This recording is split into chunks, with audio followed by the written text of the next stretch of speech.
교회 다니는 분들 가운데에는 특별히 이런 사회적인 일에 대해서 관심이 많은 분도 계시고 또 별로 관심이 없는 분도 계십니다. 근데 성경에서 보면 성경에 다루고 있는 내용들이 굉장히 세상적인 일들에 관심이 많이 있습니다.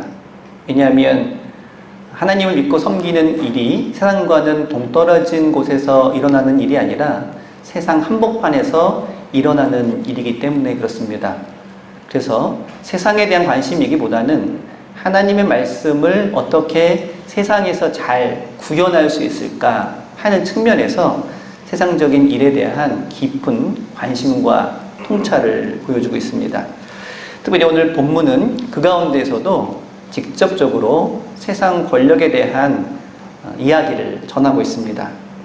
그래서 이 본문이 여러 가지로 기독교인들에게 무거운 주제를 던져주고 있습니다. 이 본문을 굉장히 좋아하는 이들도 있고 또 이 본문을 꺼리는 이들도 있습니다. 특별히 역사적으로 이 로마서 13장 1절은 권력자들이 좋아하는 구절 중에 하나입니다. 위에 있는 권력에 복종하라. 얼마나 그들의 구미에 맞는 말인지 모릅니다. 그래서 독일의 나치 정권에서도 이 구절을 가장 선호하고 자주 언급하곤 했다고 합니다. 그러다 보니까 이 구절은 부당한 권력에 맞서서 저항하고 또 그런 부당한 국가 권력에 대해서 비판적인 목소리를 내는 사람들에게는 가장 싫어하고 또 걸림돌이 되는 그런 구절이기도 합니다. 이 구절을 좋아하든 혹은 싫어하든 이 구절을 둘러싼 여러 가지 논쟁이 있는데 이런 논쟁을 가만히 보면 양쪽 다 자신의 어떤 입장을 뒷받침하기 위해서 성경 말씀을 그 문맥과 상황은 고려하지 않고 그저 자기 입맛에 맞게 끌어다 쓰는 그러한 경우를 보게 됩니다. 이처럼 하나의 말씀이 그 문맥이나 상황에 관계없이 자신의 입장을 뒷받침해주기 위해서 뽑아낼 경우에 얼마나 그 말씀이 왜곡되고 성경에서 원래 말하고자 하는 취지를 벗어나고 있는지를 보여주는 가장 대표적인 예 가운데 하나가 바로 오늘 본문일 것입니다. 그래서 많은 성서 해석가들이 이 본문을 해석하기 어려운 본문 중에 하나다 이렇게 말을 합니다. 로마 제국의 박해를 받던 바울이 뜬금없이 세상 권력에 복종해야 된다고 그리고 세금도 착실하게 내야 된다고 초대교회 성도들을 향해서 훈계하는 것 같은 이 말씀은 그 전과 그 후가 맞지 않는 그러한 구절로 보이곤 합니다. 게다가 이 구절이 걸림돌이 되어서 불의한 세상 권력에 대해 교회가 제대로 저항하거나 맞서지 못하도록 하는 역할을 할 경우가 참 많았습니다. 이렇게 쉽게 납득할 수 없는 본문에 대해서 그동안 다양한 해석이 있었는데 그 중에 하나가 뭐냐면 로마 제국의 지배를 받고 있는 그때의 현실 그리고 초대교회가 극심한 박해를 당하고 있는 그런 현실을 감안해서 사도 바울이 교회를 지키기 위해 어쩔 수 없이 현실 정치와 타협했다라는 그런 해석입니다. 그런데 성경을 보면 이 로마 제국은 일관되게 악한 세력으로 묘사가 됩니다. 계시록에서는 사탄의 세력으로까지 그려지고 있습니다. 어떤 이유로라도 그런 악한 세력과 교회가 타협했다고 한다면 그 교회는 그 존재의 근거를 상실하고 말 것입니다. 비록 박해를 당하는 이유가 있다 하더라도 그 어떤 이유가 있더라도 그러한 불의한 세력과 결탁하거나 협력하거나 또 타협한다고 하면 교회의 정체성, 하나님의 교회라고 하는 그리스도의 몸이라고 하는 그러한 교회 정체성마저 부정하는 그런 모습이 되어버리기 때문입니다. 또 어떤 이들은 글자 그대로 이 세상 권력에 복종하는 것이 하나님의 뜻에 복종하는 것이다. 아무리 불의한 권력이라 하더라도 아무리 마음에 들지 않는 권력이라 하더라도 하나님의 뜻에 복종한다는 심정으로 그것을 받아들이고 용인해 주어야 한다라는 식으로 해석하기도 합니다. 이런 해석은 앞서 말한 세상 권력자들이 선호하는 그런 해석입니다. 자기 마음대로 권력을 휘둘러도 누구 하나 저항하지 않고 하나님의 뜻으로 받아들인다면 그처럼 고마운 일은 없기 때문입니다. 이에 대해서는 존 스토트라고 하는 매우 보수적인 신학자조차도 비판적인 눈으로 바라보고 있습니다. 이 바울의 말이 신약시대의 교회를 박해했던 로마 황제들이나 역사적으로 히틀러나 스탈린이나 후세인 같은 독재자들에게도 저항하지 않고 그들을 인정해 주라는 말은 아니라는 것입니다.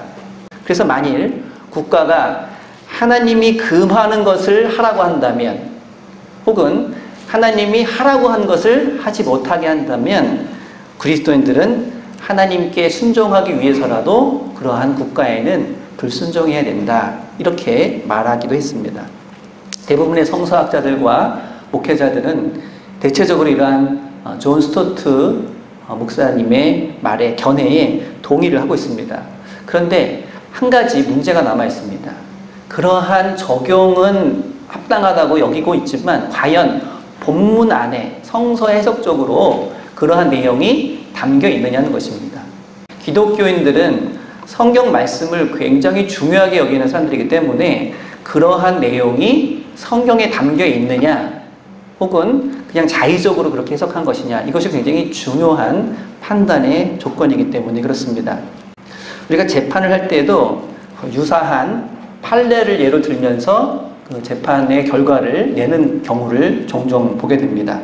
마찬가지로 오늘 로마서 13장에 있는 이 본문을 성경에 나와 있는 다른 본문과 연관해서 보면 그 의미가 매우 뚜렷해집니다.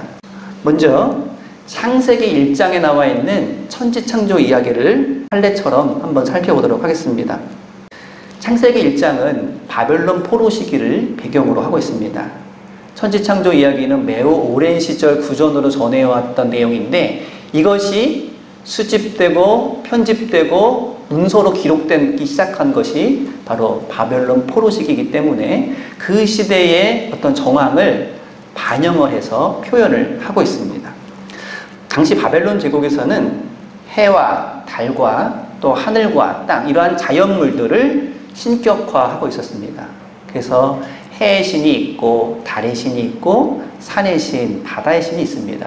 그리고 그러한 신들이 이 바벨론 제국을 지켜주고 있다. 그리고 그 신 가운데 가장 으뜸인 마르둑 신이 인간의 모습으로 이 땅에 내려온 것이 바로 바벨론 왕이다라는 것입니다.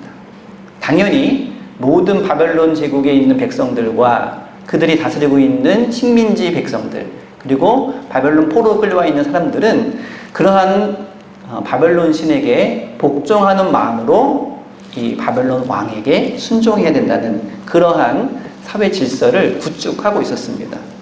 이러한 사회 질서가 사람들에게 받아들여지기 위해서는 그들이 저 태양을 볼 때, 그리고 달을 볼 때, 아, 태양에 신이 있구나, 달에 신이 있구나. 그런데 그 신이 인간의 모습으로 이 땅에 내려온 것이 바벨론의 왕이구나. 이것을 받아들여야 합니다.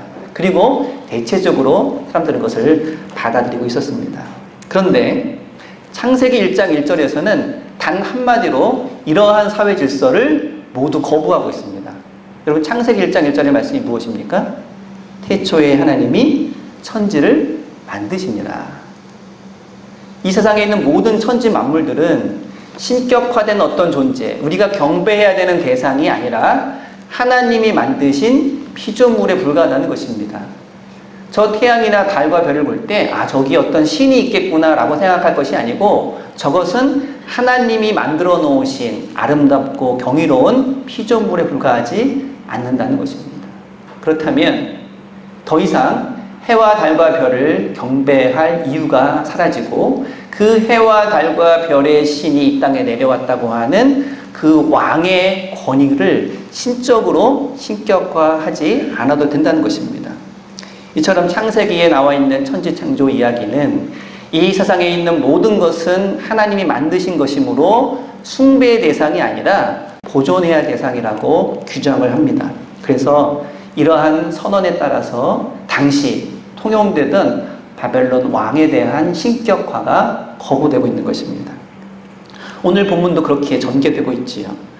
각 사람은 위에 있는 권세들에게 복종하라. 권세는 하나님으로부터 나지 않은 것이 없으니 모든 권세는 하나님께서 정하신 바라. 우리는 앞서서 이 구절의 중요한 부분을 앞부분으로 봤습니다. 그래서 모든 사람들은 위에 있는 권세에 복종하라. 여기에 강조점을 두고 해석을 하려고 했습니다. 그런데 이 구절에서 핵심적인 내용은 뒷부분입니다. 모든 권세는 하나님께로부터 났다는 것입니다. 하나님께로부터 나지 않은 권세는 이 세상에 아무것도 없다는 것입니다. 제 아무리 로마 황제라고 하는 권세를 차지하고 있더라도 그것은 로마 황제가 스스로 신이기 때문이 아니라 하나님께서 정해놓으신 권세 아래에 있다는 것입니다. 즉, 이 말씀은 세상에 있는 그 어떤 권세자들을 정당화해주거나 신격화해주는 것에 대해서 반대하고 있는 것입니다. 모든 권세는 하나님께로부터 났다. 이 세상의 모든 천지 만물들은 하나님이 지으셨다라는 말과 마찬가지입니다. 그 당시 로마 제국에서는 로마 황제를 신으로 숭배하고 신전에서 제사까지 드렸습니다. 로마 황제가 인간이 아닌 신이기 때문에 로마 황제의 지배를 받고 다스림을 받는 것은 매우 당연한 일이라고 그렇게 선전을 해왔습니다. 자, 바울은 이와 같은 로마 황제 숭배 사상에 대해서 단 한마디로 거부를 해버립니다. 이 세상 모든 권세는 하나님께로부터 왔다. 이 로마 황제가 스스로 신이어서 그 권세를 가지고 있는 것은 아니라는 것입니다. 로마 황제라고 하는 권세조차도 하나님의 다스림 아래에 있다는 것입니다. 그런 전제 아래서만 세상의 권력과 권세는 정당성을 갖고 있고 하나님의 이 우주적인 질서 아래에 있기 때문에 우리가 순종해야 된다라는 그런 말씀입니다. 복음서에, 새 복음서에 공통적으로 나오는 이야기 중에서 예루살렘 성전에서의 세금 논쟁이 있습니다. 바리새인들이 세금을 로마 황제에게 바쳐야 됩니까? 바치지 말아야 됩니까? 그 당시 굉장히 첨예했던 이 세금 문제를 가지고 예수님을 걸려 넘어지게 하기 위해서 질문을 합니다. 어떤 대답을 해도 예수님은 걸릴 수밖에 없는 그런 상황입니다. 이때 예수님이 이렇게 말씀하시죠. 너희가 가지고 있는 동전 하나 가지고 와봐라.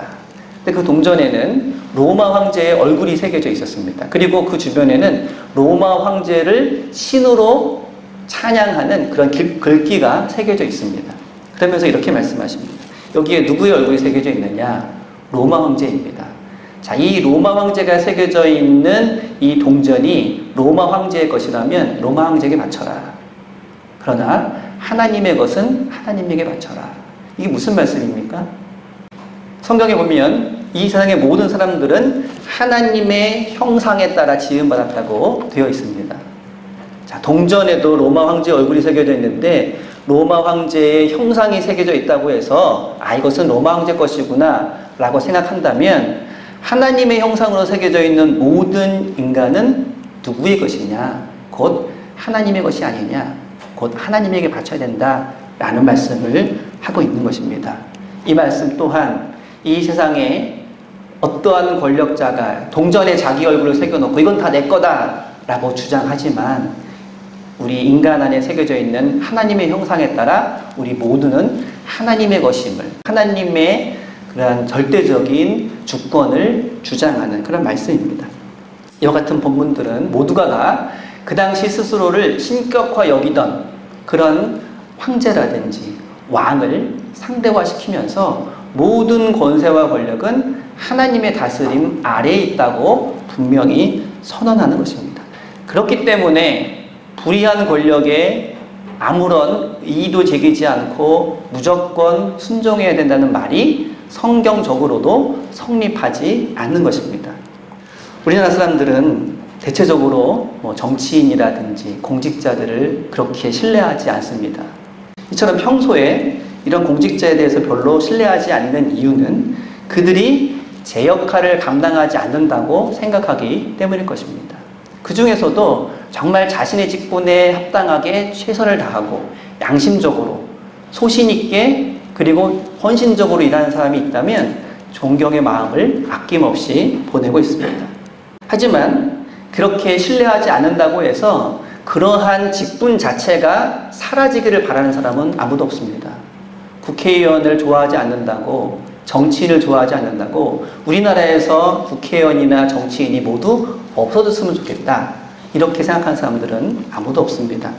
왜냐하면 그러한 직분 자체가 사라지는 것은 또 다른 큰 무질서와 혼돈을 야기하는 일이기 때문에 그렇습니다. 그들을 신뢰하지 않는 이유는 단지 제 역할을 제대로 감당하지 않기 때문이고, 그리고 그러한 말 속에 담겨져 있는 바람은 그들이 제 역할을 잘 감당해 주기를 바라는 마음일 것입니다. 요즘처럼 코로나 사태를 맞이하고 또 지난 주간에 집중호우로 인해서 전국적인 큰 피해가 발생하는 어려움이 닥쳤을 때 많은 사람들이 마음속에 갖고 있는 기대감이 무엇입니까? 공무원이라든지 경찰이라든지 소방관이라든지 이러한 국가에서 공직을 맡고 있는 사람들이, 그리고 정치인을 비롯한 많은 사람들이 정말 총력을 다해서 이런 어려움을 빨리 회복시켜 주기를 바라는 그런 마음이 있을 것입니다. 안타까운 마음으로 TV 뉴스를 바라보다가도 어떤 경찰관이 자기의 몸을 던져서 어린아이를 구했다는 뉴스를 볼 때, 그리고 소방관이라든지 또 많은 구조 인력들이 정말 자신을 돌보지 않고 최선을 다해서 그런 일들을 감당하는 모습을 볼 때 우리는 아낌없이 응원하고 지지해 주고 있습니다. 천지창조 이야기에서 보는 것처럼 하나님께서는 결코 무질서와 혼돈을 원하지 않습니다. 창세기 1장에 나와 있는 것은 태초에 있었던 그 무질서와 혼돈이 하나씩 질서를 찾아가는 그런 모습을 보여주고 있습니다. 세상 권력에 대해서 복종하라고 하는 이 바울의 말도 그러한 하나님께서 질서를 세워가는 그러한 큰 맥락에서 이루어지는 말씀일 것입니다. 그리고 본문에서 말하고 있는 이 권세는 바로 그러한 질서를 말하고 있습니다. 황제는 황제답게, 그리고 공직자는 공직자답게 자기 자리에서 최선을 다할 경우에 우리는 거기에 적극 협력하고 도와야 한다는 것입니다. 문제는 이러한 말을 바울이 천명함으로 인해서 그에 합당하지 않은 일들을 하는 이들에게 하나의 기준과 심판의 기준을 제시한다고 하는 것입니다. 우리는 마땅히 이러이러한 세상의 질서와 권력에 순종해야 하는데 과연 지금의 세상 권력이 그러하냐라고 묻고 있는 것입니다. 그리고 우리는 마땅히 그렇다면 거기에 협력하고 도와야 한다고 또 말하고 있는 것입니다. 오늘날 교회와 이러한 세상 권력 혹은 세상 질서와의 관계는 매우 복잡하고 예민한 문제입니다. 같은 교회 안에서도 입장에 따라서 다양한 의견이 제시되고 있습니다. 하지만 분명한 것은 하나님의 뜻에 합당한 것이 무엇인지를 우리가 깨닫고 교회도 그 일에 최선을 다해 협력해야 한다는 것입니다. 그리고 만약 그렇지 않은 경우에는 교회에서 예언자적인 목소리를 내고 하나님의 뜻에 합당한 그 일에 또한 최선을 다해야 한다는 것입니다. 그동안 많은 교회들은 코로나 사태를 맞이해서 적극적으로 그리고 선제적으로 국민의 건강과 안전을 위해서 여러 가지 방역 대책에 대해서 적극 협력해 왔습니다. 그것이 당연하기 때문입니다. 이것이 위에 있는 권력에 복종하는 일이기 때문에 그렇습니다. 하지만 만약 그 어떤 권력가라 할지라도 어떤 힘 있는 자라 할지라도 이러한 하나님의 뜻에 어긋나게 또 국민의 생명과 안전을 저해하는 일을 하고 있다면 그 자리가 아무리 높고 낮다 하더라도 하나님의 뜻에 합당하기 위해서 그러한 모습에 대해서는 비판할 수 있고 저항할 수 있어야 하는 것도 교회의 사명이기도 합니다. 하지만 이것은 어떤 특정 정당을 지지하거나 어떤 정치적인 입장을 교회에서 적극적으로 피력하는 것과는 조금 다른 문제입니다. 왜냐하면 세상에 있는 그 어떠한 사람들도 완전하지 않고 완벽하지 않기 때문에 그렇습니다. 교회를 다니고 있는 그리스도인들조차도 하나님을 믿는 이들조차도 완벽한 사람이 없기 때문에 우리는 늘 겸손하게 하나님 말씀 앞에 설 수밖에는 없을 것입니다. 그러한 기준을 나와 그리고 세상을 향해서 가지고 있어야 한다는 것입니다. 요즘 같은 때에 교회의 역할이 참 많이 축소되었다라고 말하기도 하지만 한편으로 보면 오히려 더 교회가 감당해야 되는 역할이 많아진 것이 아닌가.